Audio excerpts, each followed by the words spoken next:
lechuga no dejamos que el cultivo llegue hasta la formación de la flor, nos comemos las hojas, ¿verdad?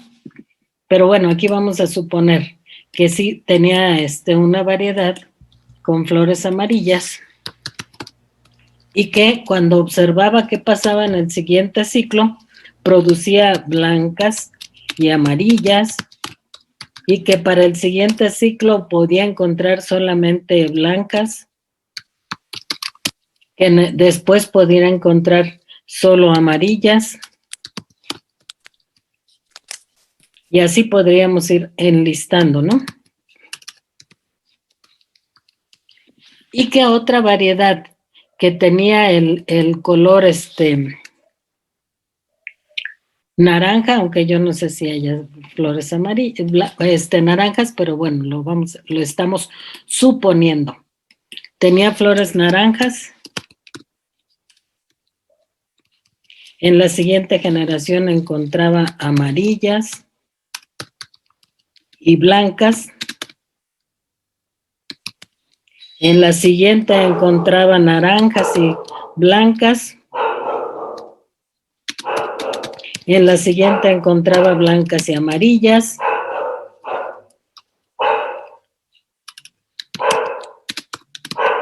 Bueno, era un verdadero desorden, ¿verdad? ¿Y cómo sabía él que eran alógamas, perdón? Porque debía conocer bastante bien la morfología de las plantas y conocer las etapas de desarrollo de las plantas. Por eso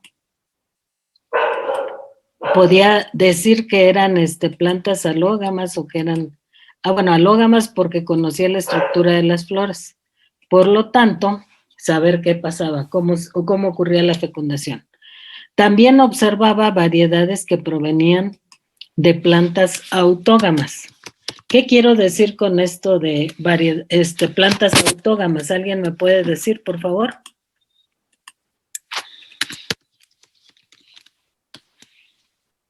Sí, o yo tomo mi listita y les pregunto. Gamaliel, dígame, ¿qué entiende por plantas autógamas? Que su fecundación es de ella misma. Sea más preciso, ¿por qué se fecunda ella misma? Porque son hermafroditas. ¿Por eso? ¿Alguien quiere completarla?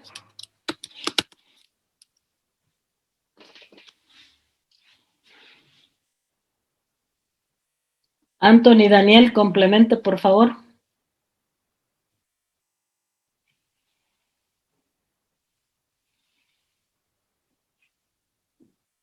¿Está Anthony? ¿Anthony se encuentra en esta sesión o no? Bueno, no está, entonces, por favor, el compañero que lleva la lista, considérelo. O sea, Alister, por favor, considere el día de hoy. Pérez García Anthony no está en esta sesión.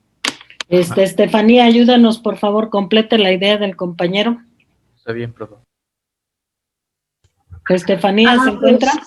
Sí, aquí estoy, profesora. Adelante.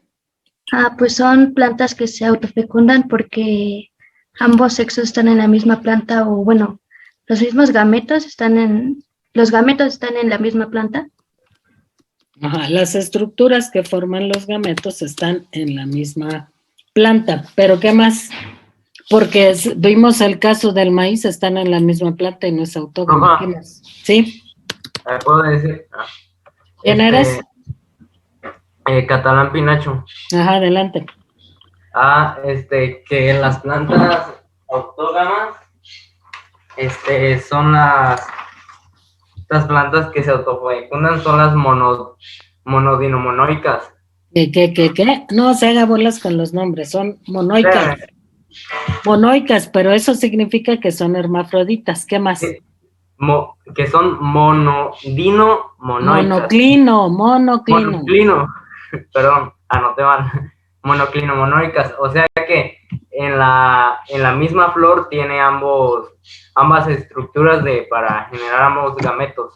Ok, sí, pero había que ver, sí tienes razón, pero hay algunos detallitos que vamos a afinar ahorita con respecto a los trabajos que hizo Mendel, ¿sí? Bien, entonces miren, Mendel habrá observado en el trabajo que hacía con los cultivos que encontraba estos dos tipos de plantas.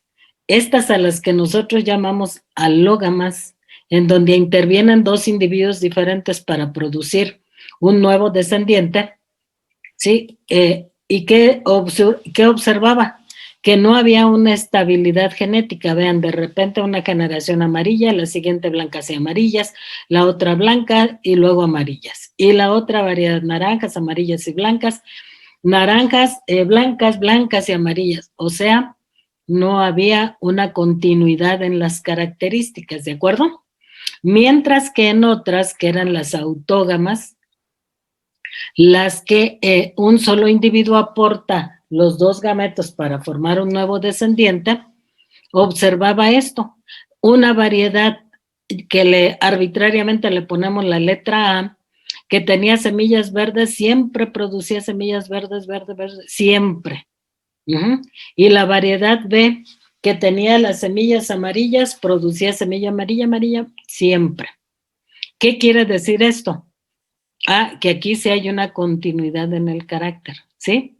Se hereda el mismo carácter y se va heredando el mismo por muchas generaciones, igual con el amarillo, mientras que comparativamente con las variedad 1 y variedad 2, vean el relajo que hay. Así que, observando esto, decía Mendel, si yo trato de explicarme por qué estas siempre son verdes y por qué estas amarillas, y todo este relajo que hay en las alógamas, voy a tratar de explicar, pero para explicar voy a establecer una serie de experimentos. Esto fue muy valioso. No solo se dedicó a contemplar qué pasaba, sino además a montar un experimento que le permitiera explicar qué pasaría. Ahora, una vez que decide montar experimentos, ¿ustedes con cuál grupo se quedarían? ¿Con el que tienen número o con el que tienen letra? A ver, chicos, ¿a cuál sería más sencillo de explicar? El que tiene letra. Claro, las que tienen letra. Entonces, ¿qué? Decide empezar a trabajar con estos, ¿sí? Probablemente tenía la intención de abordar mucho, pero no puede ser que aborde mucho, porque él, cuando terminó su carrera de sacerdote, cuando ya le asignaron su reconocimiento como sacerdote, dejó de hacer estos trabajos porque sus ocupaciones cambiaron, ¿verdad? Sin embargo, dejó una evidencia importante. Esa evidencia se tradujo en las leyes de la herencia. Después vamos a platicar poquito más de esas leyes, ¿sí? Bien, entonces decide trabajar con este grupo y ya había decidido que iba a montar experimentos para tratar de explicarse.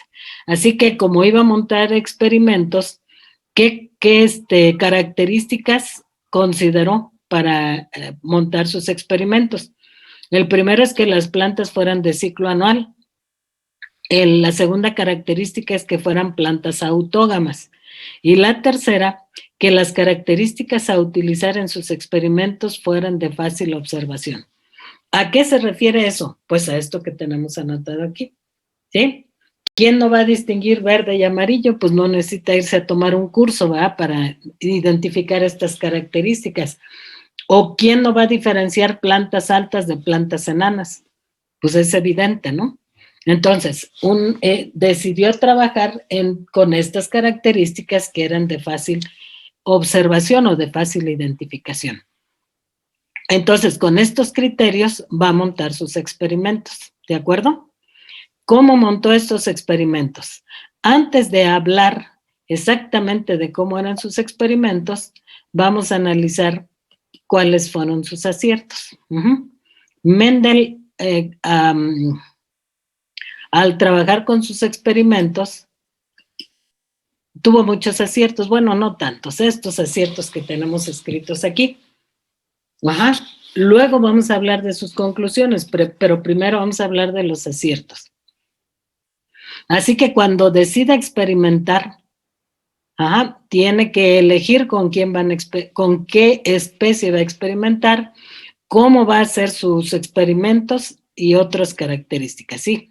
Así, primero, ¿qué especie eligió para trabajar con su organismo experimental? Es lo primero que vamos a ver. Luego, el diseño experimental, que es muy valioso.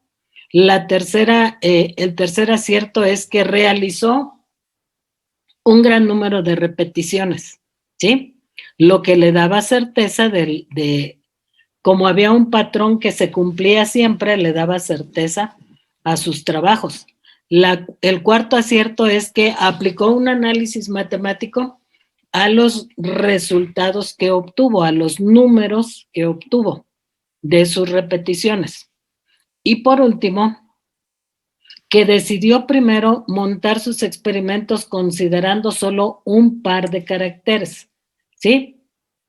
¿Qué significaría esto de un par? Bueno, que por ejemplo, montaba experimentos donde considerara el color de la semilla, amarilla de una variedad y verde de otra variedad, ¿sí? Luego, montó otros experimentos donde volvía a considerar solo un par de caracteres, ¿sí? Hasta que entendió la dinámica de cómo se comportaban los caracteres, un par de caracteres. Una vez que entendió, ahora empezó a analizar dos pares de caracteres simultáneamente. Luego que entendió la lógica, agregó un tercer par. Entonces analizó algunas cruces donde consideraba 3 pares de caracteres. Esto obviamente le permitió entender de una forma más sencilla y luego irlo complicando. ¿De acuerdo? Entonces, esto es un acierto importantísimo en sus trabajos. Entonces, primero dijimos qué especie eligió. La especie que eligió para trabajar como su organismo experimental fue el chícharo. ¿Por qué fue un acierto elegir al chícharo? Primero, porque es una autógama, indudablemente una autógama. ¿Cómo sabía él que era una autógama? Bueno, por las siguientes características. Miren, ahí está una planta del chícharo, están las flores. Si nosotros nos acercamos a ver una flor, vamos a observar entonces este pétalo está cerrado y estas estructuras son las estructuras sexuales. Están encerradas por ese pétalo. Aquí ya está abierto el pétalo, ¿sí? Pero originalmente está cerrado, como aquí, ¿sí? Aquí se alcanza a apreciar que todavía está cerrado. Cuando está cerrado, tanto el pistilo como los estambres están guardados ahí. Por lo tanto, indudablemente que la planta se tiene que autofecundar, no hay de otra, ¿verdad? Si estuviera abierta la corola, entonces sí, quién sabe qué pasaría, porque pueden ser los insectos, puede ser el viento, pero cuando están encerrados no hay pierde, solo se va a autofecundar, ¿sí? Como no se alcanza a apreciar aquí porque es blanca la flor, pero bueno, aquí hay un dibujo donde nos muestra que el pétalo ya está abierto y aquí están los estambres y aquí está el pistilo. Sí, en la parte superior del pistilo, el estigma. Entonces, como ven, esta es una especie que indudablemente se va a autofecundar. Por eso, elige esta especie. ¿Cuál es la consecuencia de que se autofecunde? Pues lo que escribí hace un ratito, ¿sí? Que una variedad A que producía semilla verde, muchas generaciones va a producir verde. ¿Por qué se da esto? Porque la planta se autofecunda. Y otra segunda variedad que portaba el carácter alterno, que es semilla amarilla, producía por muchas generaciones semilla amarilla. ¿Por qué? Porque se autofecunda la planta, ¿sí? Entonces, tiene esta estabilidad en el carácter porque su información genética es estable. Desde luego que Mendel no sabía eso de si era información genética o no, porque esos conceptos se empezaron a manejar después de que él, mucho tiempo después de que él hiciera sus trabajos. Pero él sí observó esto. Entonces decía, el que sea verde es porque no hay de otra, solo se puede autofecundar. El otro acierto por el que eligió el chícharo es que era una planta de ciclo anual, y por último que los caracteres contrastantes son de fácil observación, ¿de acuerdo? Por eso fue un acierto haber elegido al chícharo. Una vez que eligió al chícharo, recuerden esto que puse aquí con letritas, que tenía una variedad que producía semillas verdes siempre, ¿no? Ajá, o sea, tenían una estabilidad en el carácter o en la característica, como quieran llamarle, y la otra variedad también era estable, ¿de acuerdo? Una vez que tenemos en mente eso, vamos a ver qué diseño experimental propuso él. El diseño experimental aquí está plasmado. Elige utilizar a plantas que provienen de semillas verdes y a plantas que provienen de semillas amarillas. O sea, tenía aquí dos variedades, ¿de acuerdo? Le pusimos arbitrariamente variedad A y variedad B, ¿verdad? Estas son las variedades que él tenía. Recuerden que el verde provenía de una estirpe que siempre producía semilla verde, y que el amarillo provenía de una estirpe que siempre producía semilla amarilla, ¿de acuerdo? Como estas son las plantas que eligió, les asignó el nombre de progenitores iniciales. ¿Cómo indicaba eso de progenitores iniciales? Aquí está. P subíndice 0 quiere decir progenitores iniciales. Esos eran los progenitores iniciales que él eligió, verdes y amarillos, ¿sí? Ahora, ¿cómo hacerle? Ya sabía que este verde siempre iba a ser verde porque aportaba los dos gametos. Como él quería saber qué pasaba, cómo se heredaban estos caracteres, se le ocurrió quitarle los estambres a las dos, pero los estambres de esta, con los estambres de esta ir a polinizar al saco embrionario de acá. Ajá. ¿Cómo le hizo?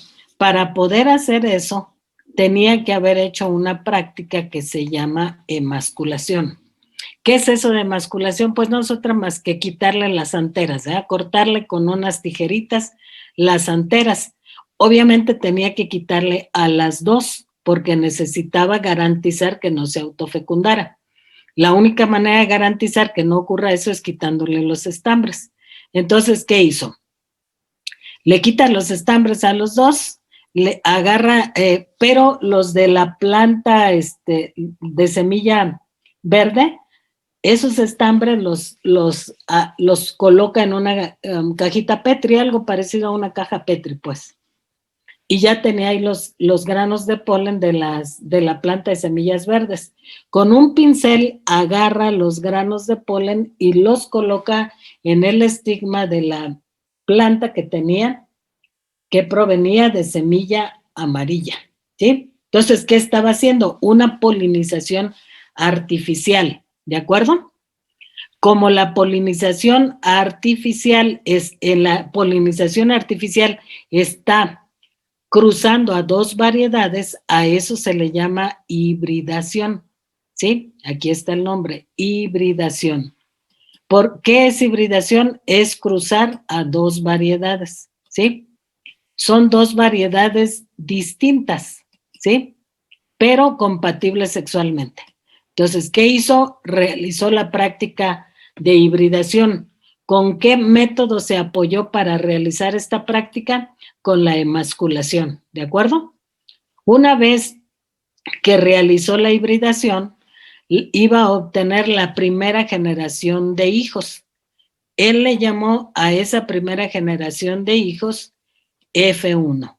¿Por qué le llamó F1? Porque en latín, hijo en latín se dice filio. Entonces aquí nos está diciendo generación filial 1. que significa lo mismo que generación de hijos 1. ¿De acuerdo, chicos? Entonces, ¿qué observó en esa primera generación de hijos? Él observó que aparecía solamente un carácter. De los dos que estaban involucrados en la cruza, vean cuál apareció. ¿Cuál es el que está apareciendo? Está apareciendo el carácter amarillo. Solamente se produce uno. El otro, ¿qué pasó? Es como si se hubiera anulado su efecto. Ajá. Se anuló el efecto del color verde y nada más aparece el color amarillo. ¿Sí? Una vez que tuvo semillas de esta generación, las guardó para poderlas utilizar en la siguiente generación. O sea, iba a obtener la generación filial 2, ¿sí? ¿Cómo le hizo para llegar a la F2? Él ya no intervino, ya no intervino en la fecundación. ¿Qué fue lo que hizo? Dejar que la planta se autofecundara, ¿sí? Ya no intervino. Dejó que la propia planta hiciera su trabajo para llegar a la F2. ¿Y qué observó en la F2? Vean en el esquema. Que aparecen individuos de color amarillo, pero reaparece el verde. ¿Sí lo están observando, chicos? Reapareció el color verde. ¿Sí? Como si fuera un acto de magia, ¿verdad? Primero desaparece y luego aparece. Pero aquí no hay actos de magia. Justamente los trabajos de él fueron tendientes a descubrir qué era, por qué aparecía aquí el color verde. ¿Sí? Después de que observa esto y registra sus datos, obviamente iba registrando, recuerden que dije que hacía sus repeticiones respectivas, fue registrando los datos y las de todas sus repeticiones. Colecta semillas de la F2 para llegar a la F3. Y para llegar a la F3, otra vez ya no interviene. Deja que la F2 se autofecunde, ¿sí? Entonces llega a la F3 permitiendo que la F2 se autofecunde, ¿sí? Otra vez, ¿qué quiere decir? Él no interviene ya no manipula los gametos, deja que la planta haga solita su trabajo. ¿Y qué observó? Bueno, vean por favor el esquema. Que había amarillas que solo iban a producir amarillas, pero que había otras amarillas que iban a producir tanto amarillo como verde. ¿Sí? Aquí lo están observando. Y que la semilla verde iba a producir semilla verde. ¿Sí? Otra vez, deja que la F toma semillas, las guarda para el siguiente ciclo y obtiene una generación F4 por autofecundación igual. Y vean qué sigue pasando. Que hay semillas amarillas que ya solo producen amarillas. Aquí vamos en esta línea y aquí empieza a definirse que va a producir amarillos. Pero hay amarillos que producen amarillo y verde, verdes que solo van a producir verde. Y así analicen el esquema, ¿sí? Seguramente Mendel tenía esto dibujado ahí en el cuartito donde dormía o vivía. Habrá tenido un pizarrón ahí que le servía primero para preparar sus clases, pero que le habrá servido para ir anotando estas condiciones de su experimento, ¿verdad? Lo que iba observando. Porque es más fácil poner dibujitos que poner todo un rollo, ¿verdad? Para interpretarlo. Entonces seguramente tenía esto ahí dibujado en un pizarrón de su cuarto, ¿verdad? Iba y venía a sus actividades y a cada que daba una vuelta, veía su pizarroncito y veía otra vez su esquema. ¿Ah? ¿Qué está pasando? Pues vean, seguramente él veía lo mismo que ustedes, ¿ah? Solo que con un interés especial de tratar de explicar qué pasaba con la herencia de estos caracteres. Así que observando su esquema, llega a esta conclusión. Primero, después de la F2 se repite lo mismo, no en cantidad, sino en lo que se produce. ¿A qué se refiere? A que después de la F2 se producen amarillos y verdes. Ya no se produce nada más, algo más diferente. Entonces, dice, como yo quiero explicarme qué está pasando con estas características, me propongo analizar los datos que tengo solo hasta la F2. ¿Por qué? Porque lo demás es una repetición de lo que está ocurriendo en la F2. ¿De acuerdo? Chicos, ¿se entiende? Entonces, decide acotar su diseño experimental. De aquí que su diseño experimental, entonces, considere esto, por favor, véanlo. Véanlo, por favor. ¿Qué es lo que considera su diseño experimental? El que elige progenitores iniciales en línea pura. Aquí está. ¿Sí? Segundo, que interviene en la polinización artificial, cosa que se llama hibridación, ¿sí? Para obtener la primera generación de hijos. Luego deja que esos hijos se autofecunden para obtener la siguiente generación, que es la F2, ¿sí? Esto es en lo que consiste su diseño experimental. Solo hay que agregar aquí algo, ¿sí? Los progenitores iniciales en línea pura. ¿Cómo que en línea pura? Sí, provenían de una estirpe que producía siempre verdes y la otra proviene de una estirpe que produce siempre amarillos. Eso es una línea pura, ¿sí? Más adelante vamos a profundizar en estos conceptos, solamente quiero que entiendan ahorita. Línea pura es individuos que son fenotípicamente estables, es decir, que la característica es estable de una generación a otra. ¿Se entiende, chicos? Si no se entiende, díganme para explicarlo de otra manera.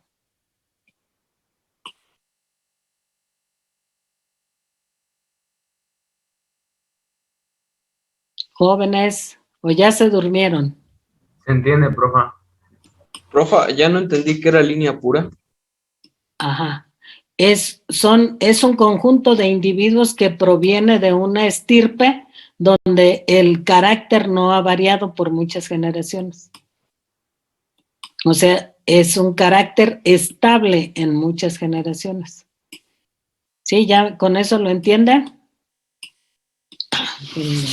¿Con eso lo entienden? Joven. Sí, profa. Necesito que me conteste, si no, no sé qué esté interpretando.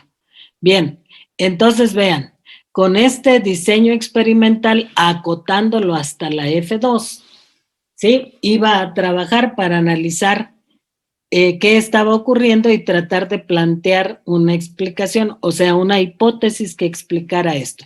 ¿De acuerdo?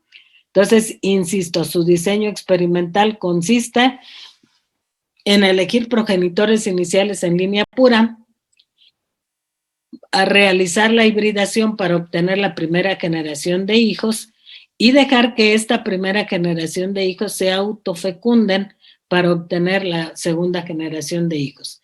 El objeto de análisis va a ser entonces la F2. Este va a ser su objeto de análisis, ¿de acuerdo? Lo demás sí importa, pero no para el planteamiento para el análisis de su trabajo. ¿Está entendible hasta aquí? Bien, si ya entendimos en qué consiste el diseño experimental, ahora nos quedaría la duda, bueno, de todos modos, aun cuando yo esté haciendo esto, no estoy encontrando la explicación de qué cosa es responsable de las características. Sin embargo, es importante, ¿sí? ¿Qué más hizo él? Bueno, aquí antes de pasar a explicar qué más hizo, quiero que entiendan bien esta práctica de polinización artificial o hibridación, ¿sí? Hibridación es si cruzo un individuo que pertenece a una variedad, aquí le pudiéramos poner variedad 1, ¿sí? Cruzado con una variedad que aquí le pudiéramos poner variedad 2. Estamos hablando de individuos de la misma especie, ¿sí? Pero que vamos a evitar que se autofecunde. La polinización, la fecundación la vamos a realizar nosotros artificialmente, ¿de acuerdo? Pero le llamamos hibridación porque cruzamos a dos variedades de la misma especie y que por lo tanto son sexualmente compatibles. ¿De acuerdo, chicos? Entonces, ¿cómo sería la hibridación? Eso, tomar granos de polen de la variedad 2 y colocarlos en la 1 o al revés, ¿eh? ¿Sí? Eso es una práctica de hibridación. Desde luego, esta no es ni flor de chícharo, ni mucho menos, pero lo único que quiero es que entiendan qué significa hibridación. ¿De acuerdo? Una vez que ya entendimos esto, ahora sí. ¿Qué experimentos realizó Mendel para tratar de buscar la explicación? Bueno, vean, vamos a poner todos los experimentos que él realizó, o la mayor parte de los experimentos que él realizó, tomando en cuenta primero que en sus primeros experimentos contrastaba un par de caracteres, ¿de acuerdo? Que de acuerdo a su diseño experimental elegía progenitores iniciales en línea pura, que lo que vamos a asentar aquí en donde dice en la columna cruza inicial. Hibridizaba y obtenía la primera generación filial, aquí está en la tercera columna. En la cuarta aparece individuos de la F2 que se produjeron por autofecundación de la F1, ¿sí? Ahí vamos a poner las cantidades de individuos que aparecen. ¿De acuerdo? Bien, entonces vamos. La primera característica que revisó o analizó es semilla lisa contra semilla rugosa, ¿sí? Los progenitores iniciales que cruzó estaban en línea pura, uno era de forma lisa y uno rugosa. Por hibridación obtiene la primera generación filial y vean qué pasó en la F1, obtuvo semillas lisas. Cuando deja que la F1 se autofecunde, obtiene en la F2 estos datos. Obviamente aquí nos está indicando que ya hizo sus respectivas repeticiones, ¿de acuerdo? Chicos, ¿se nota eso? Vean las cantidades. Por eso aquí nos está indicando que hizo repeticiones. Entonces, ¿cuántos individuos obtuvo de cada carácter después de sus repeticiones? Obtuvo 5,471 liso contra 1,850 rugosos. Son cantidades muy altas que nuestro cerebro no puede procesar, ¿verdad? ¿Cómo le haría un matemático para que pudiéramos procesar esto? ¿Cómo creen ustedes que le haría un matemático? Les digo, de manera general, simplifica los datos, pero ¿cómo los puede simplificar?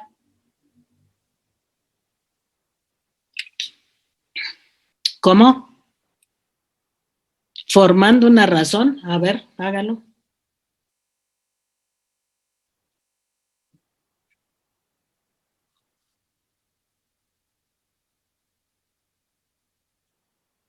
A ver, hágalo.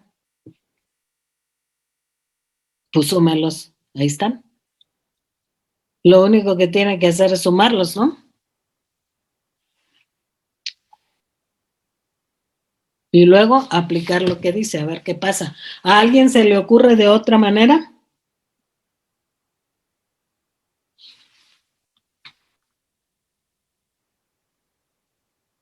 Jóvenes, ¿a alguien se le ocurre de otra manera? ¿Cómo simplificar los datos? ¿Ya lo aplicó, compañero?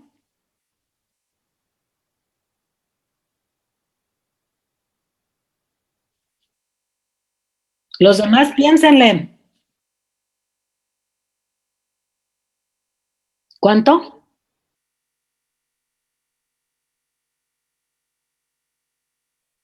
¿De dónde sacó ese dato? ¿Los demás qué opinan?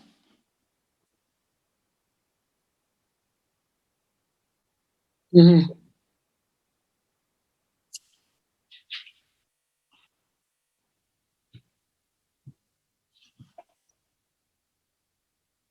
A ver, aplíquenlo de la razón. A ver, ¿los demás qué opinan?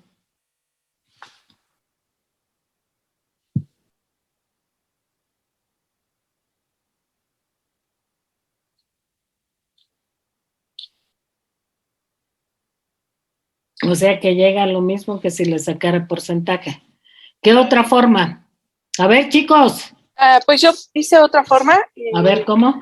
dividí, bueno, no sé si esté bien, dividí 500, los 5,471 entre los 1,850 y me salió 2,95. Ajá. Entonces, por lo que yo entiendo, más o menos es por cada 3 semillas lisas hubo una rugosa. Exactamente. Lo que hizo la compañera fue sacar una proporción, que a final de cuentas los resultados que estaba obteniendo su compañero se parecen. ¿Por qué? Porque esto representaría el 75% y este el 25%. Solo que es mejor trabajar con números y no con porcentajes. ¿Sí? Ajá. Porque el porcentaje nos da más trabajo entender si tenemos un ejemplo en concreto, como que el porcentaje es una generalidad. Ajá. ¿De acuerdo? ¿Se entiende lo que estoy diciendo? Sí significa lo mismo, pero debemos manejarlo con número, no con porcentaje. ¿Se entiende? Y efectivamente el razonamiento que hizo la compañera ese es el correcto. Simplificar estos datos significa por cada uno de estos, que es el número menor, cuántos aparecen de estos, que es el número mayor. ¿Qué es lo que apareció? Hagan la cuenta, por favor. Y desde aquí les recomiendo, siempre traigan calculadora. Es más eficiente la calculadora que el celular, ¿de acuerdo? Entonces siempre traigan calculadora, por favor. La vamos a ocupar, ¿sí? Si no, se van a tener que poner a hacer cuentas a mano y ahí van a perder un montón de tiempo, ¿sí? ¿Ya qué datos obtuvieron? Por favor, díganme. La compañera ya nos dio su dato, pero quiero que los demás hagan la operación. Porque la genética es como las matemáticas. Hay que desarrollar los ejercicios para poder entender la lógica de lo que estamos haciendo. Ajá, ¿ya? Digan, por favor, Mauricio, ¿qué resultados obtuvo cuando saca la proporción? Mauricio Morales. ¿Se encuentra Mauricio o no? Bueno, pues ya tiene ahí otra falta, ¿no? Para que la considere, por favor. Si es que ponen asistencia, usted les va a poner falta porque no están contestando. Elidia, dígame, ¿qué obtuvo al sacar esa proporción? Elidia Germán, ¿está? Sí, profesora. A ver, adelante. Ya sacó la proporción, dígame qué obtuvo.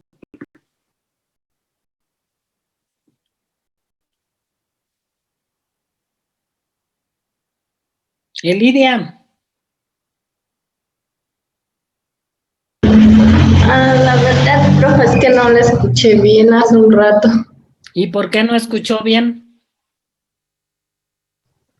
Que hay mucho ruido acá.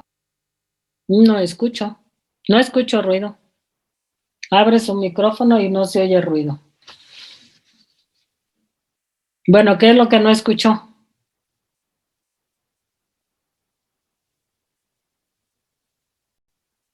Elidia, ¿qué fue lo que no escuchó?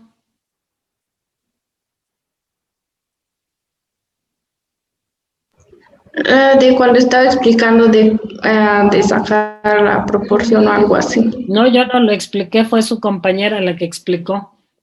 Lo que dijo que para comparar estos resultados, ¿qué dijo? ¿Cuántos rugosos aparecen? Digo, por cada un rugoso, ¿cuántos lisos aparecen? ¿Sí? ¿Y qué hizo? Pues fue sacar la proporción. La compañera propuso dividir las cantidades, haga esa división y dígame qué resultados obtiene.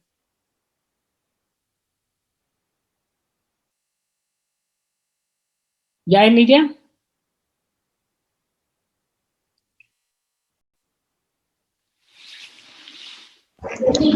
Pues sale el 2,95. ¿Y cómo lo expresamos? 2,95 es a 1. ¿Qué quiere decir? Que por cada rugoso, ¿cuántos lisos aparece?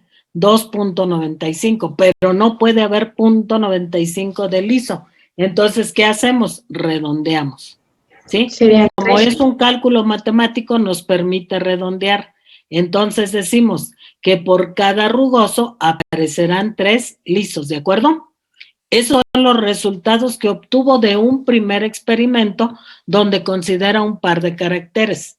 Hizo más experimentos considerando un par de caracteres. Aquí tienen otro.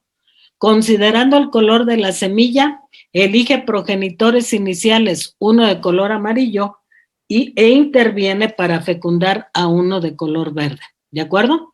En la F1 aparecen solo todos los individuos de color amarillo. Deja que la F1 se autofecunde y en la F2 obtiene estos resultados. Saquen la proporción, por favor.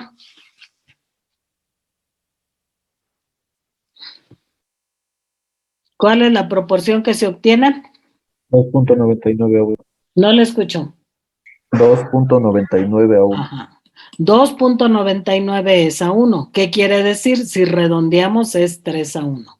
El siguiente experimento fue considerar la forma de la vaina. Cruzó individuos de vaina rugosa con vaina lisa. En la F1, después de hibridar, la F1 aparece toda de forma lisa. Y en la F2 aparecen lisos y rugosos, ¿sí? Aquí, por favor, tengo un error. 882 es para forma lisa, por favor, considérenlo, ¿sí? Y 299 para rugoso, ¿sí? Entonces, saquen la proporción, por favor. 2.94. 2.94 significa que por cada rugoso habrá 3 lisos. 3 de vaina lisa. El siguiente experimento que montó fue considerar el color de la vaina. ¿Qué colores utilizó para este experimento? Bueno, había una variedad de vaina verde y otra de vaina amarilla. Interviene hibridando para obtener la primera generación de hijos y obtiene que todos los individuos poseen una vaina de color verde. Deja que estos individuos de la F1 se autofecunde para obtener la F2. ¿Y qué obtienen la F2? Aquí están los resultados. Saquen la proporción, por favor.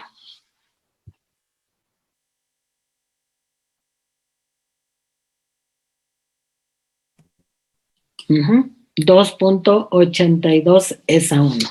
Significa que por cada 3 verdes aparecerá un amarillo. El siguiente experimento fue considerando la posición de las flores en el tallo. Observaba que en algunas variedades las flores estaban en posición terminal, como se ve aquí en el dibujito, y en otras las flores estaban en posición axilar, como se ve aquí. ¿Qué es eso de axilar? Están en la axila de las ramas, ahí crece la florecita. ¿Sí? Interviene en el cruzamiento, interviene con la técnica de hibridación y obtiene en la F1 solo individuos que tienen las flores en posición axilar. Deja que esta generación F1 se autofecunde y en la F2 obtiene esto, ¿sí? Díganme, por favor, ¿qué proporción se obtiene? 3.14 es a 1. 3.14 es a 1. Entonces, ¿ahora quiere decir que le voy a poner 4 a 1? No.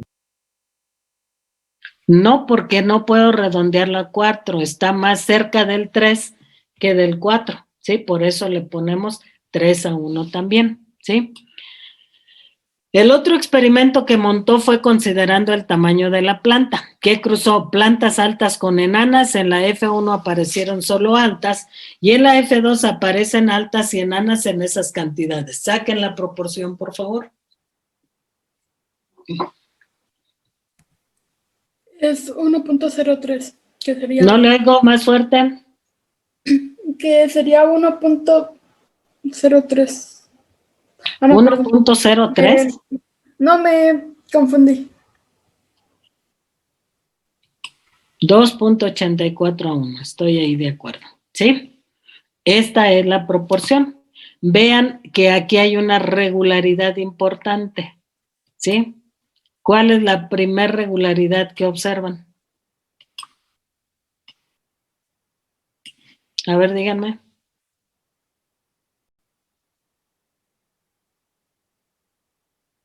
No, Esa no es la regularidad.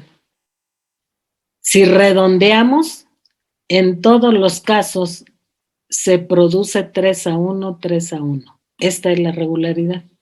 ¿Ya observaron? Que en cada experimento se cumple la proporción 3:1. Ajá. Esta proporción es estas cantidades llevadas a su mínima expresión. Y vean cómo todas, ¿sí? Aquí, por supuesto, hay más repeticiones que aquí. Y de todos modos se está cumpliendo la proporción 3:1. ¿De acuerdo, chicos? ¿Sí? ¿Están observando esta regularidad? Sí, maestra. Bien. ¿Qué quiere decir cuando se presenta esta regularidad?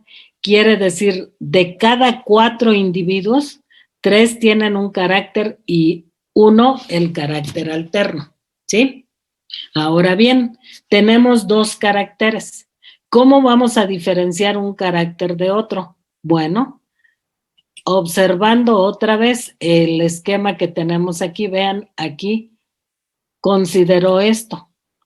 Todos los caracteres que aparecen en la F1 aparecen en mayor cantidad en la F2, ¿sí?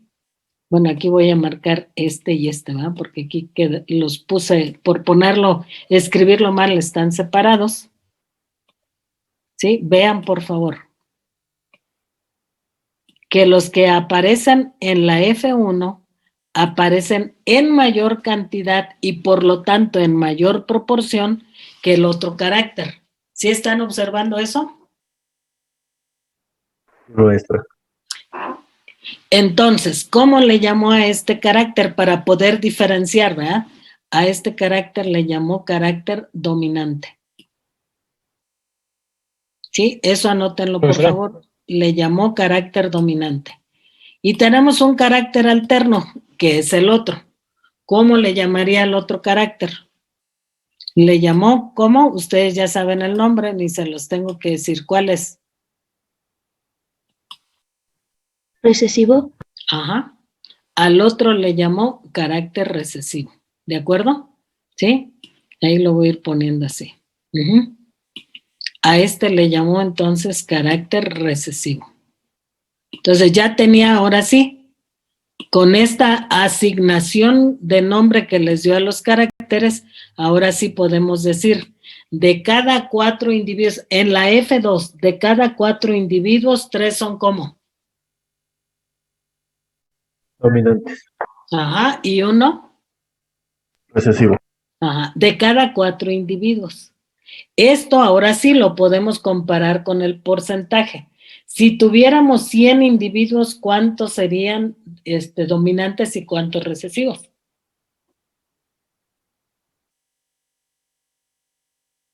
¿Cuánto? 75% sería dominante y 25% recesivo. ¿De acuerdo, chicos? ¿Se entiende?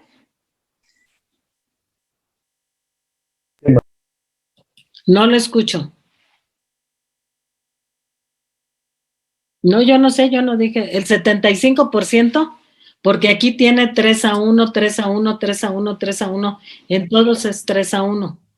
Entonces, el 3 y 1 lo igualamos a 100, ¿sí? Entonces, 3, ¿qué porcentaje nos representa? El 75%, ¿sí? Y 1, el 25%. ¿Ya le capiscó? Dirían los italianos, ¿ya? Esta, vean qué maravilla de cuando puso sus experimentos así, pudo ver esto, vean qué maravilla. Vean cómo ustedes también están aprendiendo a sacar regularidades, ¿eh?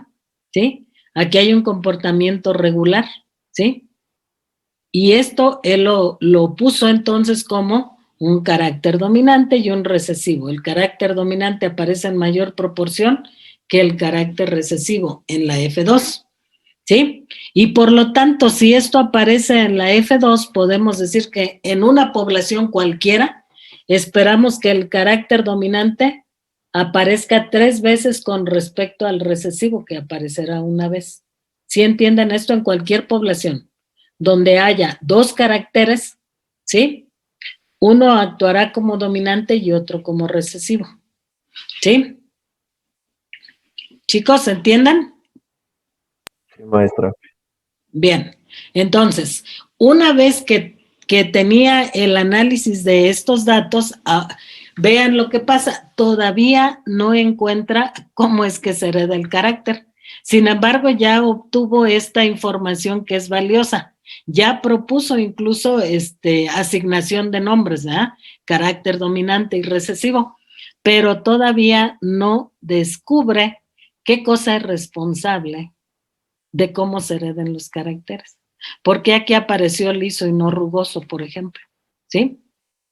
Entonces, ¿qué fue lo que hizo? Pues avanzó en el análisis, ¿sí? En el análisis de sus trabajos. Vamos a tomar el primero, liso por rugoso, para tratar de encontrar la explicación por qué aparece liso.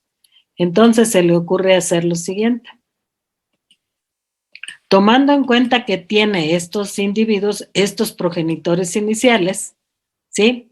Va a realizar la práctica de hibridación considerando saco embrionario de forma lisa y granos de polen de forma rugosa. Va a realizar la práctica de hibridación, ¿sí? Y entonces en la F1 obtiene forma lisa. A partir de este esquema que acabo de describir, de el planteamiento de este esquema, que está aquí escrito, que está aquí dibujado, se le ocurre hacer el planteamiento de una primera hipótesis. ¿Cuál fue el planteamiento que se le ocurrió sacar aquí?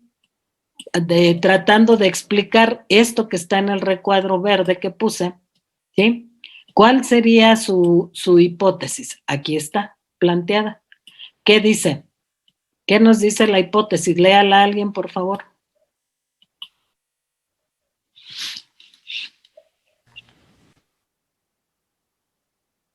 Ajá. O sea que la forma lisa se produce porque es el saco embrionario que es el que viene o es el que fue aportado por la forma lisa, ¿sí? ¿Por qué planteaba esa hipótesis? Pues porque esto es lo que ocurrió. Utilizó el saco embrionario de la forma lisa y aparece forma lisa. ¿Cómo puede hacerle para reforzar o para afirmar que su hipótesis es correcta? ¿Qué debe hacer? A ver, Una cruza inversa. ¿Cómo? Una cruza inversa. Ajá, ¿qué es eso de cruza inversa? Que en lugar de tomar el sacro embrionario de liso, va a usar el grano de polen y va a utilizar el saco embrionario de la rugosa. Ajá, perfecto. A eso que el compañero está proponiendo se le llama cruza recíproca, ¿sí? Quiere decir considerar ahora el grano de polen de la forma lisa y el saco embrionario de la rugosa. Eso se llama cruza recíproca, ¿sí? Y vean, ahí está, progenitores iniciales, los mismos, solo que ahora va a utilizar los gametos invertidos, ¿sí? Entonces ahí está, realizó la polinización y va a obtener la F1. ¿Qué obtuvo en la F1? Otra vez, forma lisa. Con estos resultados, ¿qué pasa con nuestra hipótesis? ¿Es correcta o incorrecta? Es incorrecta. Pues es incorrecta a todas luces, porque no es el saco embrionario el responsable de determinar la forma. Pero, ¿qué concluye? Lo primero que tiene que hacer es rechazar su hipótesis porque no es cierto, ¿sí? No está explicando esta realidad que está puesta aquí, ¿sí? Si fuera cierto, entonces, en este caso, la F1 debió haber sido rugosa. ¿Está entendible, chicos? Como no ocurre eso, entonces su hipótesis no es cierta. La tiene que rechazar. ¿Y qué concluye con respecto a esta hipótesis? Pues concluye lo siguiente.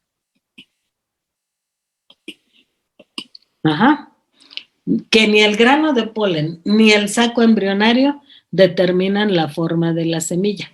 ¿De acuerdo? Una vez que rechacé mi hipótesis, ¿sí? ¿Qué es lo consecuente? Decir por qué la estoy rechazando. ¿Qué quiere decir? Que ni el grano de polen ni el saco embrionario están determinando la forma, ¿sí? Entonces es otra cosa. No es algo atribuible a los gametos, es otra cosa. ¿Qué cosa era? Pues él no lo sabía. Tenía ahí sus esquemas, sus proporciones y daba vueltas yendo a sus actividades y regresaba y veía otra vez su pizarrón ahí con los datos que tenía y seguía igual, pero siguió pensando. Entonces, su segunda propuesta consistió en lo siguiente: si yo ya rechacé esta hipótesis, no es para que me deprima y me ande suicidando o reniegue de la ciencia, ¿no? Que diga que valió sombrilla, ¿no? Y que al carajo con toda la ciencia, ¿no? No es al carajo con la ciencia. Lo que debe reconocer es que si su hipótesis está mal, ¿quién le impide que plantee otra hipótesis? Pues nadie. En las ciencias esto es lo bonito, ¿verdad?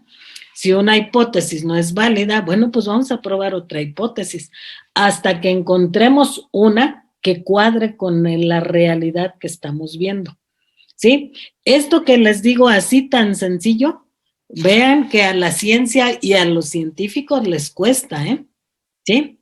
¿Por qué? Porque muchos científicos prefieren mentir a reconocer que se equivocaron en la hipótesis. Y conozco muchos casos, ¿verdad? Pero ¿qué debe hacer un científico de a de veras? Pues reconocer humildemente que se equivocó en su hipótesis y que va a plantear otra, que nadie le limita a que plantee otra, salvo que, como aquí en México, le quitan los recursos, ¿verdad?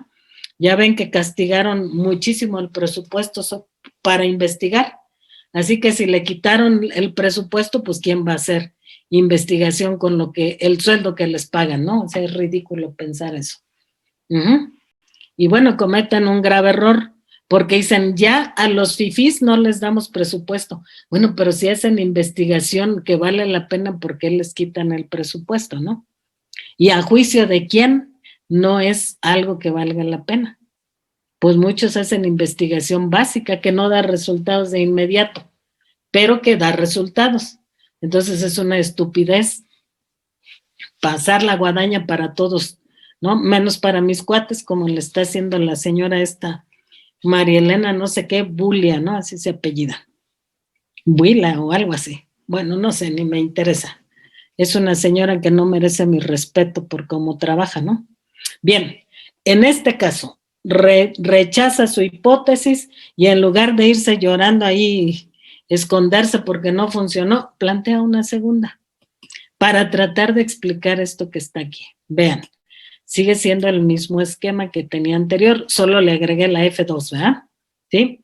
Aquí tengo progenitores iniciales en línea pura, se obtiene la F1 por hibridación y por autofecundación de la F1 llega la F2.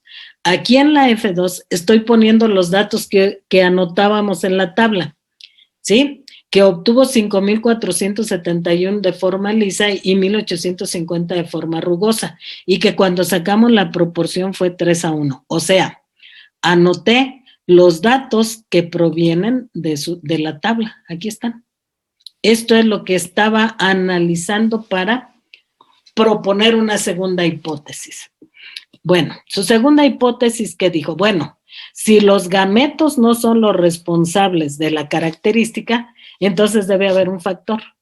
¿Qué cosa es un factor? No lo sabe, pero es algo que es responsable de definir la forma lisa o rugosa, ¿sí? Entonces dice, vean su razonamiento. Si es cierta mi hipótesis, entonces hay un factor liso que determina la forma lisa y hay un factor rugoso que determina la forma rugosa. Estamos hablando de dos factores, ¿sí? Entonces dice, vean cómo empieza a escribir. La característica lisa que está regulada por un factor liso le pone igual, ¿verdad? Con esto indica que el factor liso regula la característica. ¿Es que me las uña? ¿Perdón? ¿Perdón? ¿Alguien preguntó algo?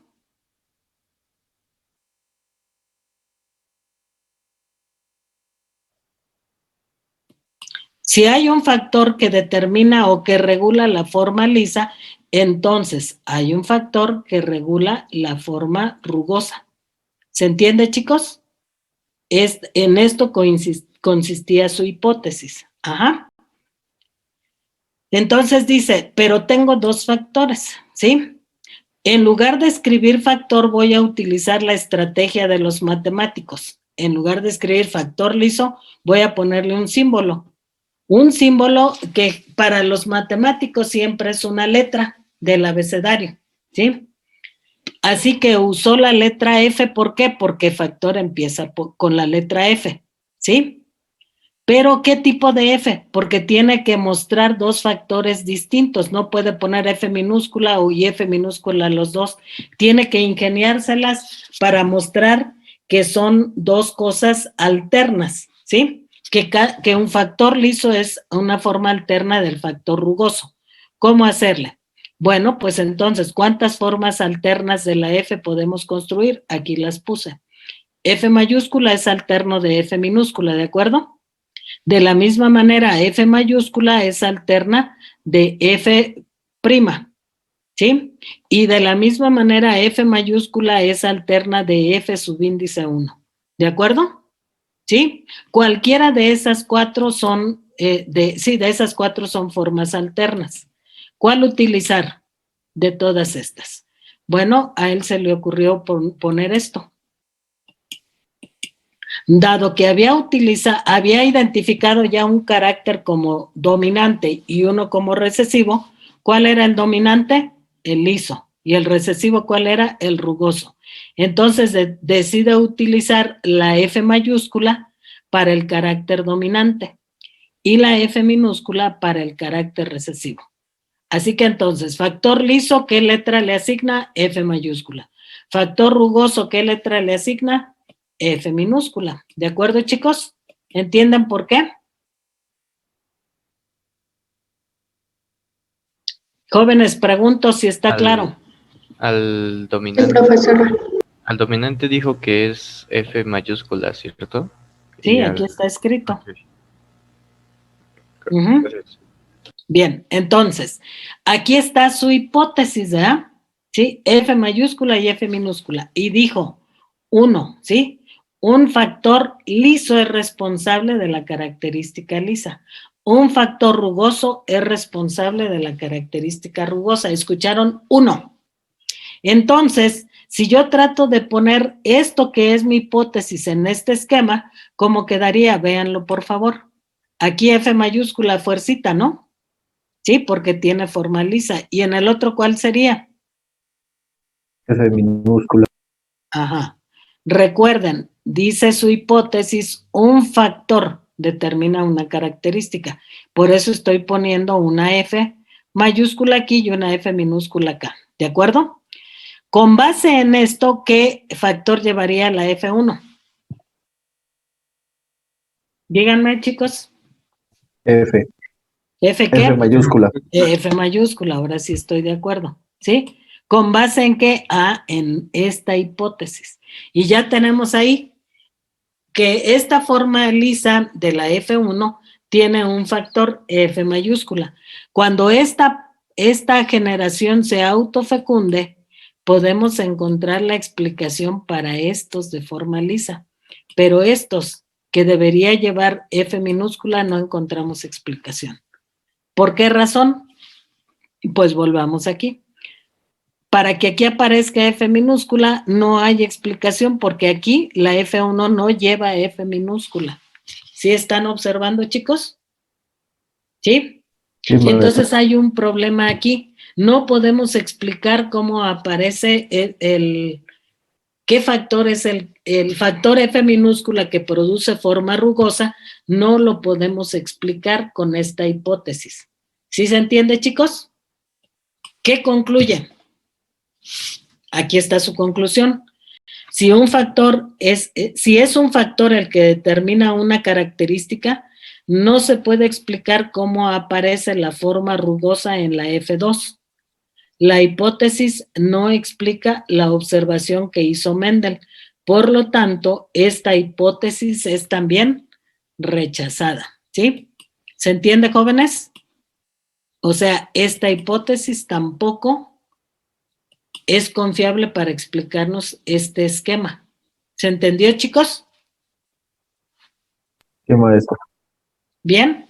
Si la rechazó, ¿qué le quedaba? Pues plantear otra hipótesis, ¿verdad? ¿Sí? Si esta está mal, pues vamos con otra, ¿sí?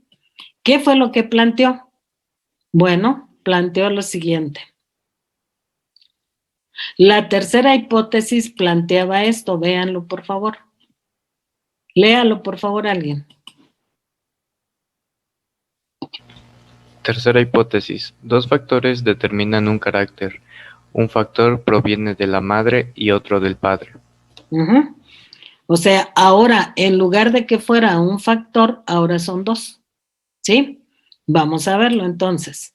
Si son dos factores, aquí tengo estos dos factores para la forma lisa y estos dos factores para la forma rugosa. ¿Lo están observando?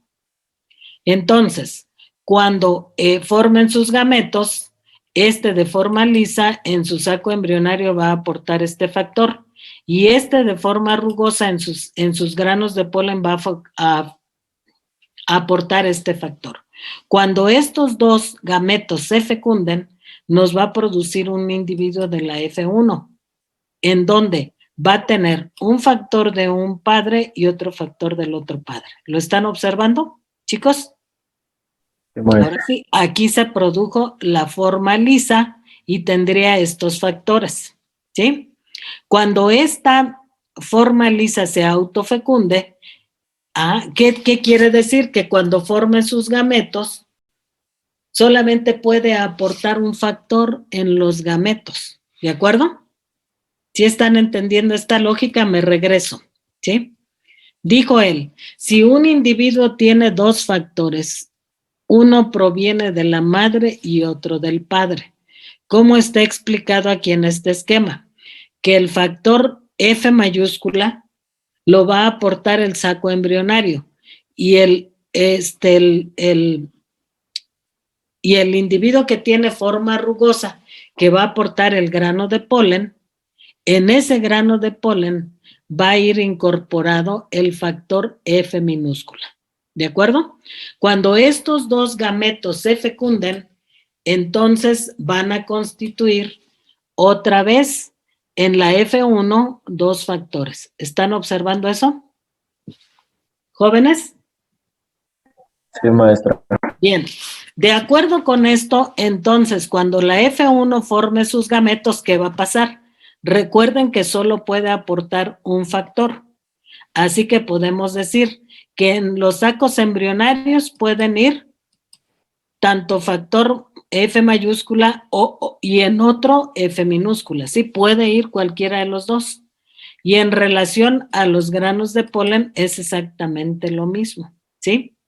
También en los granos de polen puede ir F mayúscula o F minúscula, ¿sí? Si se fecundara entonces, vean mi cursor, este saco embrionario con este grano de polen, ahora siguen las flechas, nos produciría un individuo con estos factores, lo que daría como resultado la forma lisa. ¿Se entiende, chicos? Si fuera este saco embrionario fecundado por este grano de polen, tendríamos entonces estos factores, los que nos produciría forma lisa, ¿sí? Si fuera esta tercera fecundación de este saco embrionario con este grano de polen, tendríamos un individuo con estos factores. Y por último, si fuera este saco embrionario con este grano de polen, tendríamos un individuo con estos factores, ¿sí? Ahora sí vean el esquema, ¿se puede explicar con la presencia de dos factores el esquema que veníamos analizando? ¿Sí o no, chicos? Sí, profe. Claro, ¿verdad? Ahora sí, aquí está la explicación de cómo se produce la forma rugosa, ¿sí? Entonces, y además vean que coincide en otra cosa. De acuerdo al análisis matemático de sus datos, se encontró 3-1, ¿sí? De acuerdo con los gametos que pudieran formarse, también se produce 3-1. ¿Se entiende, chicos? O sea que había una coincidencia plena entre su análisis matemático con los resultados reales que estaban produciéndose. ¿Se entiende, jóvenes? Sí, profe. Entonces, ¿qué concluimos de aquí?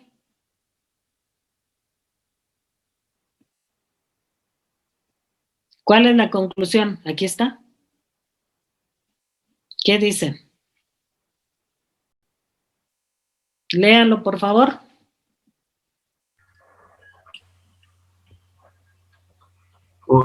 La de un carácter está determinado por un par de factores.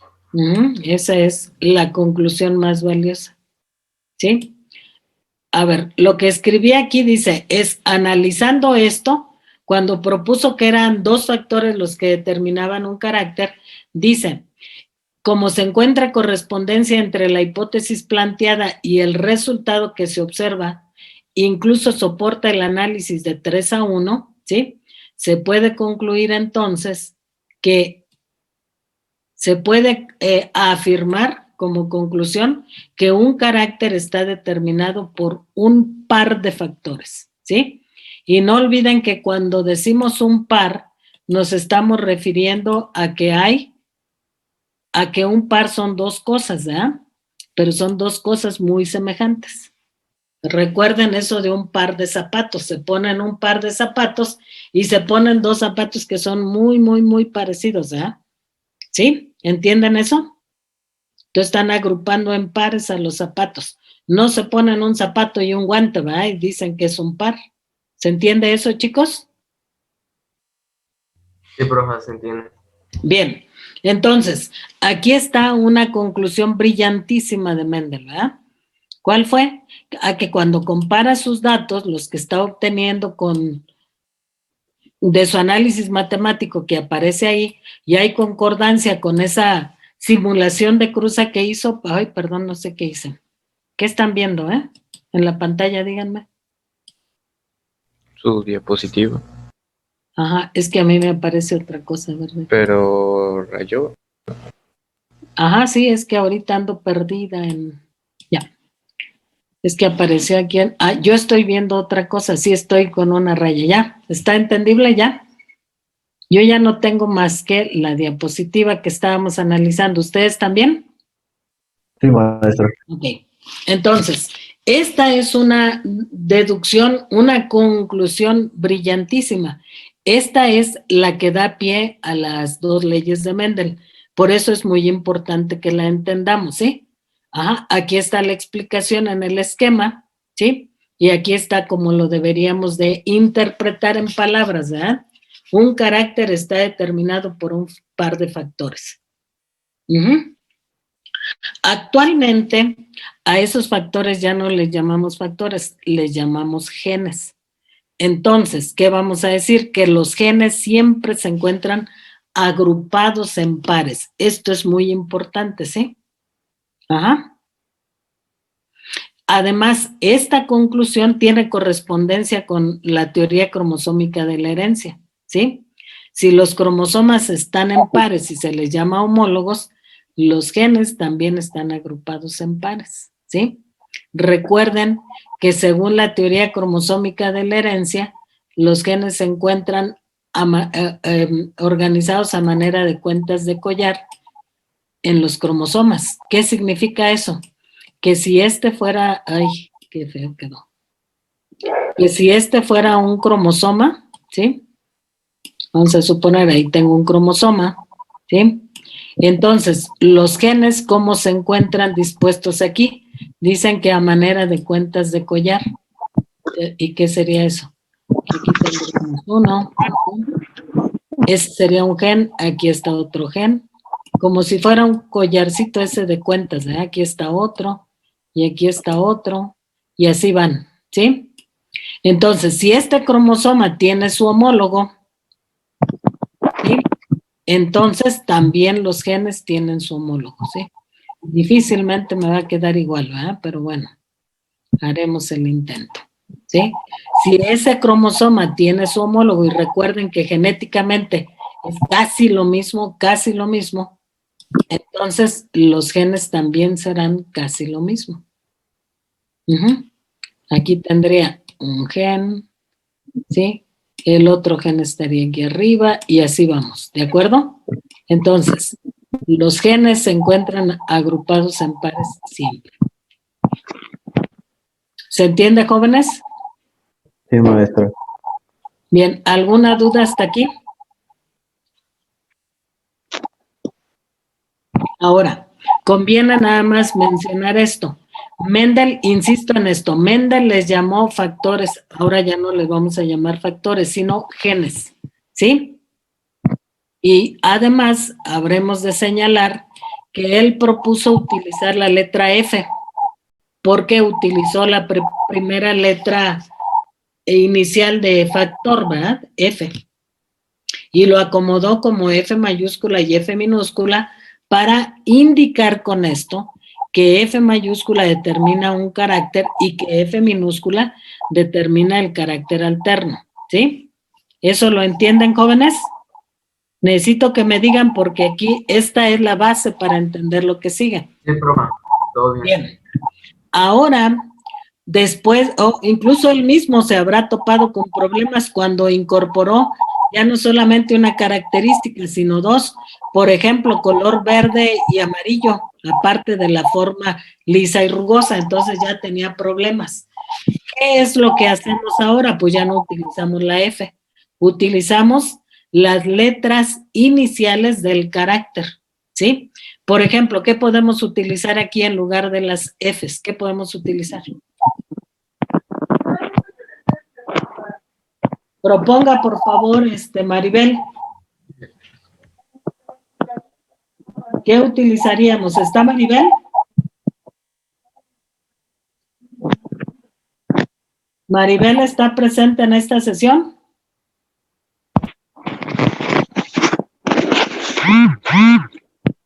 ¿No? Entonces, por favor, le pone falta. ¿Teresa está en esta sesión? Sí, presente. Dime entonces, ¿qué le podemos poner a la forma lisa?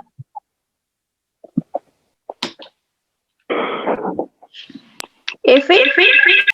No, ya le dije que la F no. ¿Por qué la F no?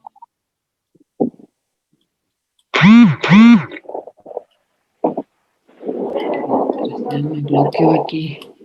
Este compañero que está pidiendo admisión, ya me bloqueó aquí mi barra de herramientas. Bueno, ya está. ¿Qué podemos utilizar? Ya dijimos que no podemos utilizar las Fs porque todo va a ser factor, factor, factor. ¿Qué utilizamos entonces? ¿L? Teresa. ¿Por qué? No le escucho. G. Sigo sin escucharle. Hace como eco su micrófono. Bien, ¿alguien contestó? ¿Quién fue? ¿Por qué? ¿Por qué? ¿Por Alguien qué? ya había hecho una propuesta. ¿Quién fue? Un compañero.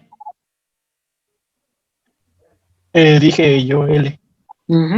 ¿Por qué es correcto? Porque está utilizando la letra inicial de este carácter. Ahora, ¿qué tipo de L le pongo? Mayúscula. Ajá, pero ¿cómo lo escribo? A ver, dígame. ¿Qué escribo? ¿Con eso es suficiente? Pues son dos L's, ¿no? Exacto. Dos L's iguales, ¿ah? ¿Por qué? Porque es línea pura, ¿sí? Y el otro, el del carácter rugoso, entonces, ¿qué letras le asigno? R mayúscula. ¿Cómo? Dos R's mayúsculas. Dos R's mayúsculas, ¿están de acuerdo? ¿Chicos? ¿Sí están de acuerdo? Yo no estoy de acuerdo. Porque Yo si digo pongo que aquí, sería... ¿qué me está indicando la R? ¿Qué es otro factor? ¿Qué es otro gen? ¿Sí? ¿Qué debo hacer para que me indique que es una forma alterna? Vean lo que utilizaba él. ¿L prima? ¿Sería una L minúscula? ¿Cómo? L minúscula. Una L Doble minúscula. L minúscula, efectivamente. Eso es lo que tenemos que escribir, ¿sí? ¿Cuál sería el genotipo para, perdón, los genes para la forma rugosa? LL minúscula, ¿sí? O bien puedo usar la R, pero si pongo aquí doble R minúscula, acá le pongo doble R mayúscula. ¿Se entiende, chicos? Cualquiera de las propuestas es correcta, pero no pueden poner aquí L y acá R. Eso sí, no pueden hacerlo. Pueden ser L aquí y L mayúscula aquí y L minúscula acá, o R mayúscula aquí y R minúscula acá. O por supuesto que doble, ¿verdad? ¿Se entiende, chicos? Ahora sí, ¿qué gametos aportaría en el saco embrionario esta forma lisa? ¿Qué genes aportaría en su gameto? L mayúscula. Claro, por supuesto, L mayúscula, ¿sí? Y en el grano de polen, ¿qué va a aportar? L minúscula. L minúscula. Cuando se fecunden, ¿qué genes tendría la forma lisa de la F1? L mayúscula y L minúscula. L mayúscula, L minúscula. ¿Estamos de acuerdo? ¿Sí? ¿Sí, chicos? Sí, profe. Bien. Entonces, sigan la cruz hasta la F2. Háganla ya ustedes. ¿Sí? Y díganme qué obtendrían. Si alguien quiere escribir, puede escribir a un ladito. Tienen ahí un lápiz, ¿ah? ¿Sí? ¿Todos saben dónde está el lápiz, chicos? En la parte inferior está del lado izquierdo. En mi caso, del lado izquierdo, no sé ustedes. Ahí pueden escribir rapidito, utilizan el lápiz y escriban. ¿Qué genes aportaría? A ver, Jair, ya está escribiendo. Oh, el amarillo se ve difícil. Use otro color.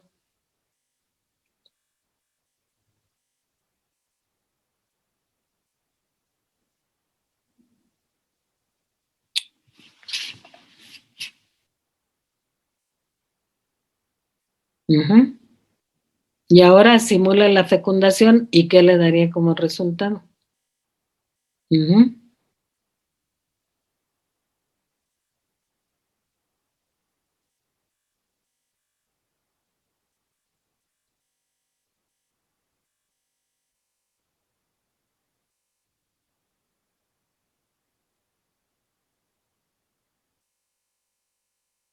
Uh-huh.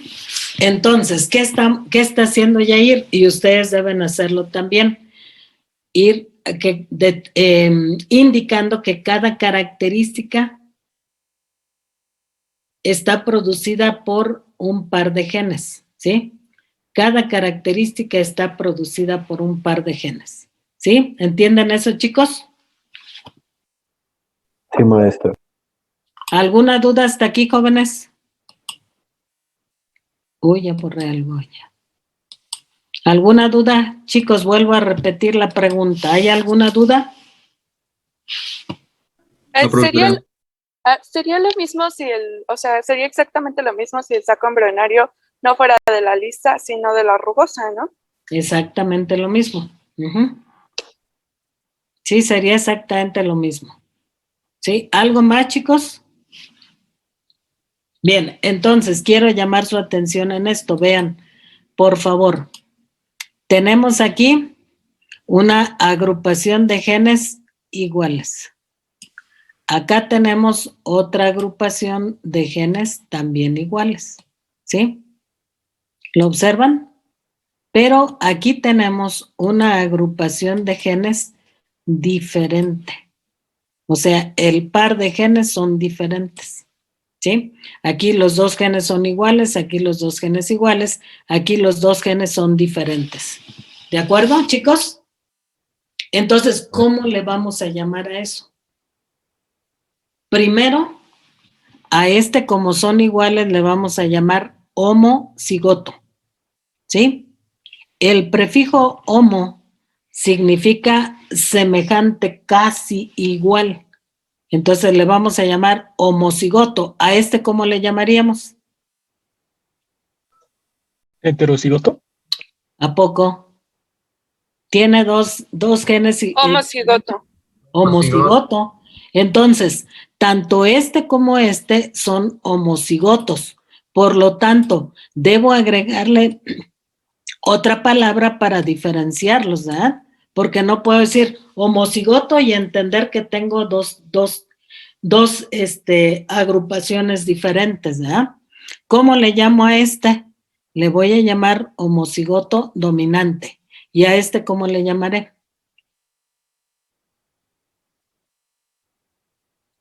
¿Jóvenes? Homocigoto recesivo. Exactamente, ¿sí? Homocigoto recesivo. ¿Y a este cómo le llamaré? ¿Cuál es lo contrario a homo? Hetero. Hetero, ¿sí? Entonces, ¿a este cómo le llamaré? Heterocigoto. ¿De acuerdo? Jóvenes, vayan tomando nota de estos detallitos, ¿ah? Estoy diciendo que aquí tengo 3 agrupaciones de genes diferentes. Aquí, aunque ya las borramos, o ya las borré, o ya las borró no sé quién, ¿sí? Yo no sé si las borré yo o el compañero. El compañero, Yair, ¿sí fue Yair el que escribió? Había Sí. puesto estas agrupaciones. Sí, me falta la última, que es esta. Estas agrupaciones había puesto Yair, ¿sí es cierto? Ajá, veamos. Esta es igual a esta, ¿cierto? Esta es igual a esto, ¿cierto? Y estas dos son igual a esta. ¿Sí o no? ¿O me estoy equivocando? Jóvenes, pregunto o necesito que desarrollen aquí su observación.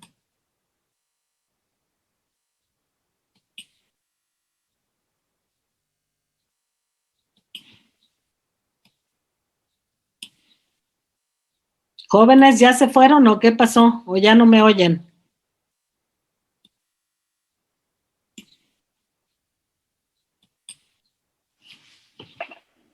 ¿Ya no me escuchan, jóvenes? Sí, maestra, sí lo escuchamos. Bueno, entonces díganme porque de repente creo que ya me quedé sola. ¿Sí? Entonces vean que estamos observando. Que aquí en la F2 aparecen también las distintas agrupaciones. A esta, ¿cómo le llamo? Francisco de Jesús, ¿cómo le llamo a esta agrupación? Ve mi cursor. Pues sería igual un homocigoto, ¿no? Homocigoto. Dominante. David, este que está en azul, ¿cómo le llamo? David Álvarez.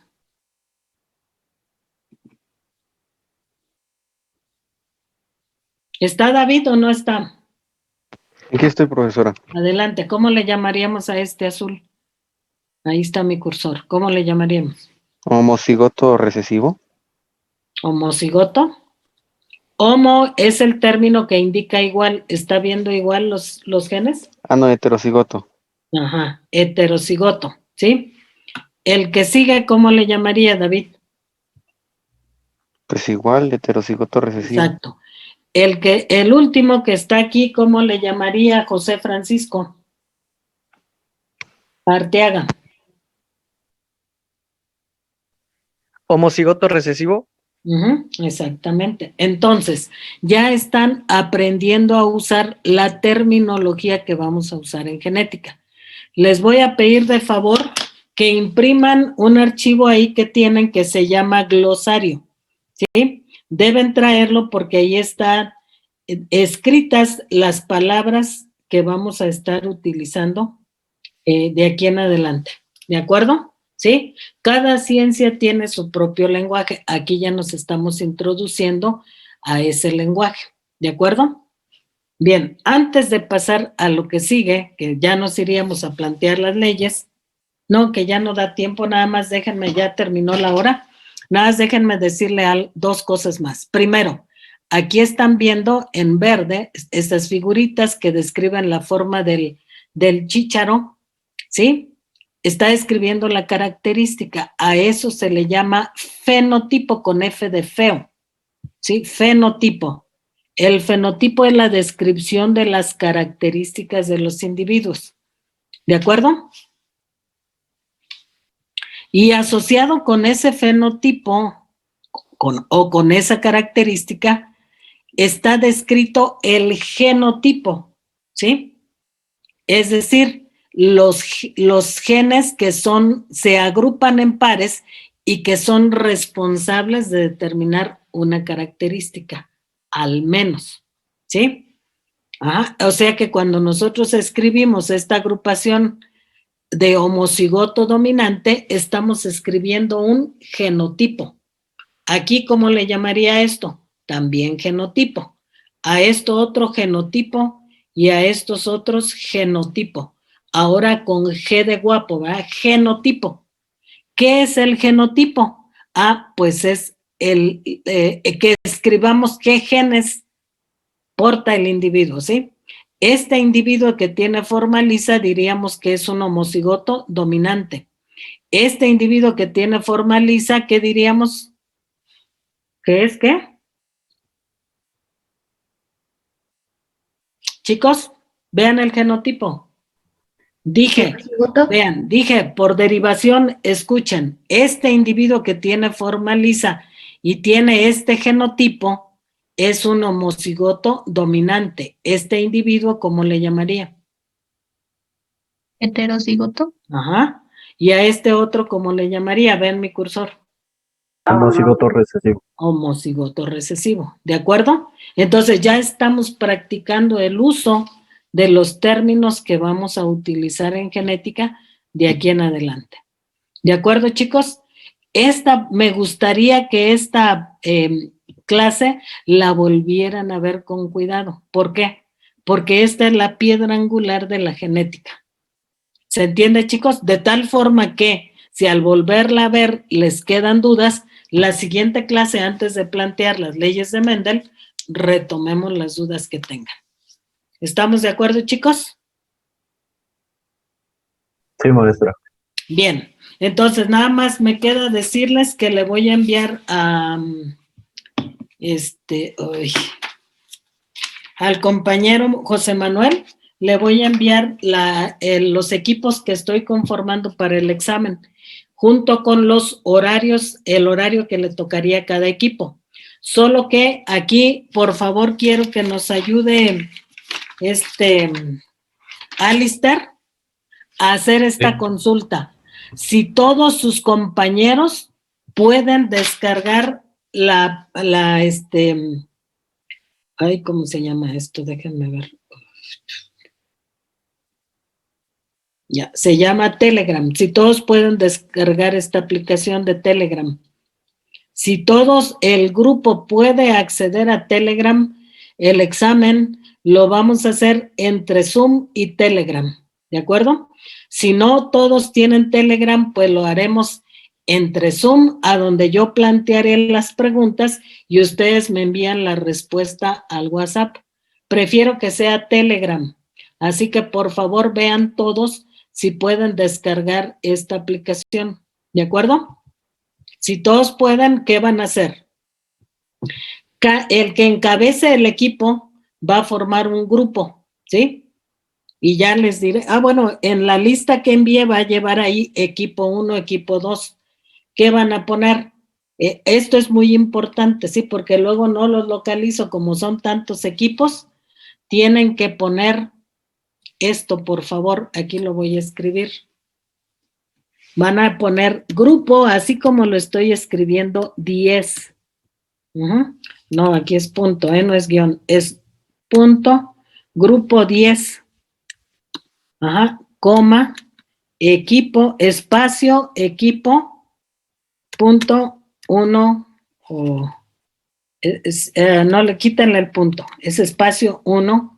¿Sí? Luego para el equipo 2 es lo mismo, pero nada más va a ir cambiando 2. ¿Sí? Por favor, esto es lo que van a escribir para identificar el grupo que van a formar para el examen, ¿de acuerdo? El número de equipo yo se los voy a asignar. ¿Sí? ¿Cómo le hago? Pues es aleatorio, ¿no? Elijo ahí los nombres aleatoriamente y voy conformando los equipos. ¿Está bien? Entonces, Alistair, ¿nos puedes ayudar para saber si todos vamos con Telegram? ¿Me podría repetir? Es que se me cortó el audio.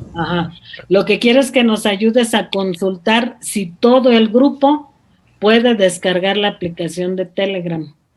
Igual haría un forums y se los comparto ahorita.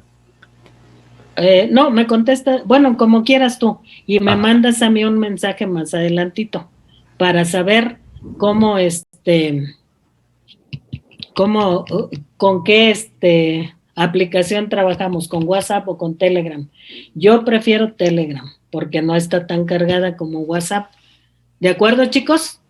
El examen por cada grupo, cuando más se llevará 30 a 35 minutos, cuando más, por cada equipo. Así que la que se amuela con horas soy yo, porque me llevo como 6 horas por todo el grupo, o tal vez más, porque ustedes son un grupo muy grande. ¿Sí? Entonces, cada equipo se lleva alrededor de 35 minutos por examen. Entonces, yo planteo la pregunta por Zoom y me contestan en WhatsApp, ¿sí? Ya vamos viendo cada equipo los tiempos, ¿de acuerdo, chicos? Sí, maestra. ¿Alguna duda?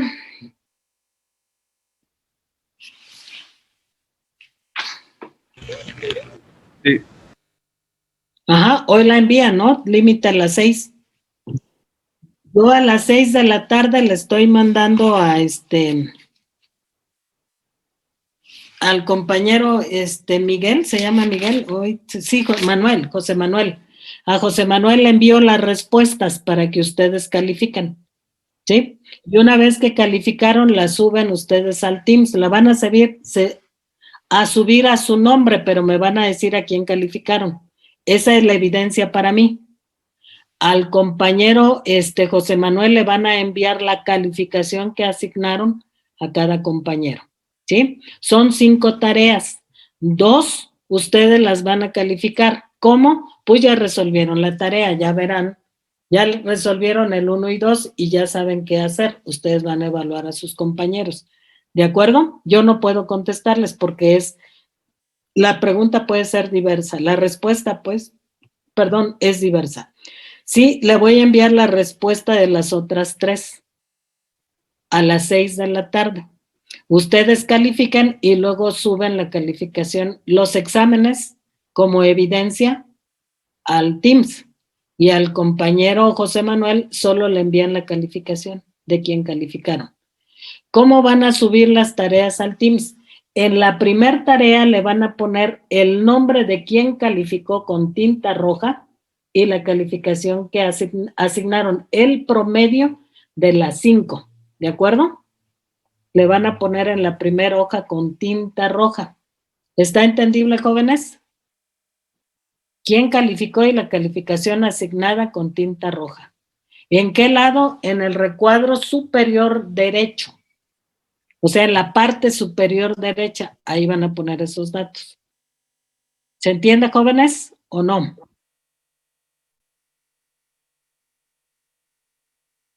No gasten más papel, ahí en la misma. Solo en la parte superior derecha, ahí ponen. ¿Sí? Entonces tenemos que imprimir las tareas de nuestro compañero. Pues si la pueden calificar sin imprimir, califíquenla así. Si la tienen que imprimir para calificar, pues no lo van a tener que hacer. Aunque yo creo que la pueden calificar sin imprimir, pero bueno, ustedes sabrán cómo se acomodan mejor. ¿Está bien, chicos?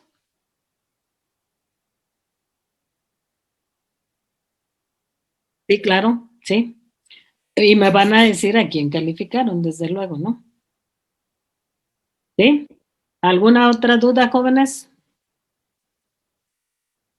Bueno, a más tardar, mañana mando los equipos y ojalá, Alister, me pueda decir mañana a más tardar si todos tienen Telegram o nos vamos con WhatsApp. ¿De acuerdo? Sí, yo le aviso.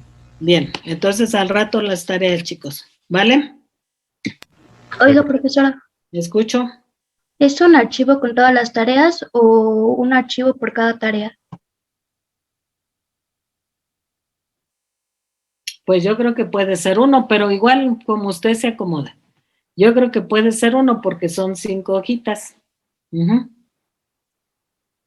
Pero bueno, si no puede, entonces fragméntelo, pero dice tareas de la unidad 2, parte 1, tareas de la unidad 2, parte 2, así, para que sea ordenado.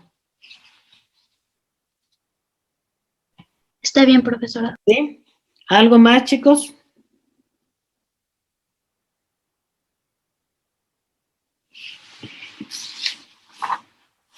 ¿No? Entonces, el jueves 3 de 12 a 13:30 tenemos la asesoría, ¿sí? ¿Y cuándo tenemos clase otra vez? Ah, pues el miércoles, ¿eh? Entonces nos vamos el miércoles para clase y la asesoría el jueves, ¿vale? Sí, maestra, solamente una cosa. Sí, adelante.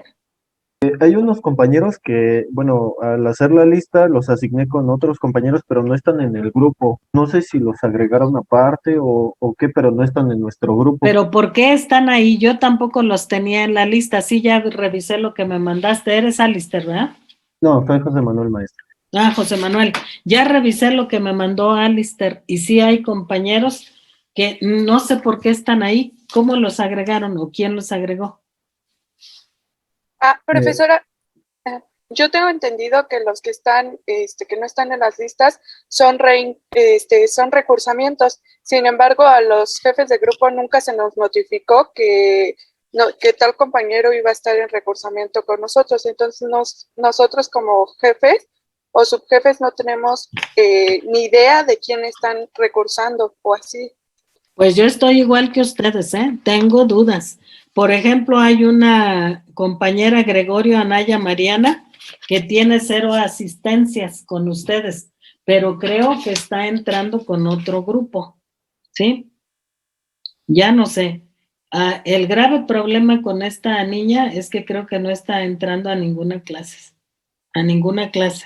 Y quién sabe si sepa que vamos a aplicar examen.